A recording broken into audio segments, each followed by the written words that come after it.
na kumpleto na naval expert mula sa Philippine Navy ang kanilang inspection sa 6 na Japan Maritime Self-Defense Force destroyer escort na vessels ngayong buwan bilang posibleng makaragdagan sa armada ng Pilipinas. Iniulat ng isang ahensya ng media mula sa Japan. Mas maaga noong Hulyo, inihayag ng Philippine Navy ang plano nito na kumuha ng 6 na Abukuma-class destroyer escort upang mapahusay ang mga pagpapatrolya sa mga karagatan at mga kakayahan sa pagtatanggol ng ating soberanya. Ayon sa NHK World Japan, sinabi ng mga source na binisita ng mga opisyal ng Philippine Navy ang Sasebo base ng MSDF sa Nagasaki upang siyasatin ang Genso, isang barkong Abukuma-class. Ang mga barko ay nakatakdang ikinomisyon ng Japan sa 2027 at papalitan ng mas bagong Mogami-class frigates.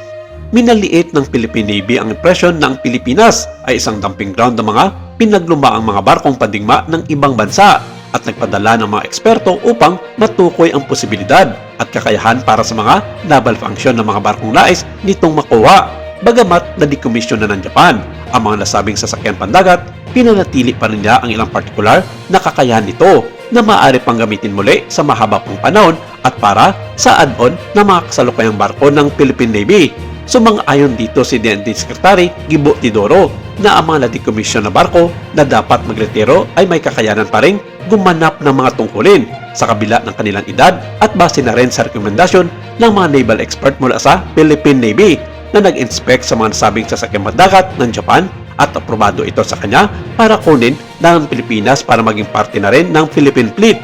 Samantala, ang madugong pagtatalo sa lumiliit na stock ng isda sa Yellow Sea ay umangkin ng isa pang biktima ng ibinalita ng South Korean Coast Guard na isa sa mga opisyal nito ay napatay habang sinusubukang pigilan ang isang Chinese fishing boat na lumalaban habang pinaghahabol ng mga ito. Ang pagpatay na nag-udyok ng isang diplomatikong protesta ng Seoul ay naganap nitong August 21, ang pinakabago sa isang sere ng mga nakamamatay na sagupaan na kinasasakutan ng mga mangingisdang Chino na inuudyukan ng kanilang gobyerno na magasik ng karasan sa mga kalapit bansa nito. Nasaksak sa tiyan ng opisyal at tusugatan ang isa pa nang tumanggi ang mga tripulante ng China na sumakay habang sila ay iligal na nangingisda 90 kilometers mula lamang sa Sochong Island, sinabi ng South Korean Coast Guard sa isang pahayag.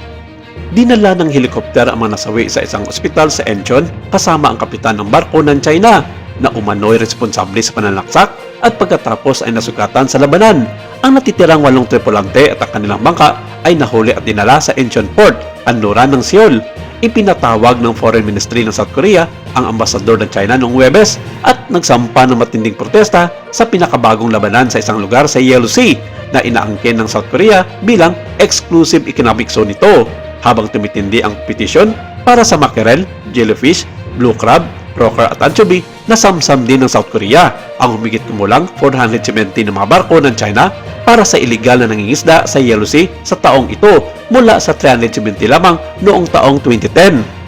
Ang mga labanan ay madalas na marahas. Noong nakaraang December lamang, humingi ng kompensasyon ang Beijing matapos mapatay ang isang mangingisdang Chino at isa pang nawawala sa komprontasyon sa pagitan ng mga Coast Guard ng South Korea at 50 sasakyang pandagat ng China na pinaginlaang iligal na nangingisda. Noong Marso lamang, binaril ng isang opisyal ng Coast Guard ang binti ng isang mangingisdang Chino habang nakikipaglaban gamit ang mga palakol at pala. 2 buwan lamang nakakaraan, gumamit naman ng teargas ang opisyal ng Coast Guard ng South Korea para arestuin ang 31 mga mangingisda na lumalaban gamit ang mga pala lamang at tungkod. Ang isyu ay naging focus din ng matagal ng alitan sa teritoryo, partikular na sa South China Sea kung saan ang mga pagsikap ng Beijing na iginiit ang soberanya ay humantong sa pagkabalisa at paminsan-minsan ay pag-aaway sa mga bangkang pangisda at mga sasakyang pandagat ng Vietnam at ng Pilipinas.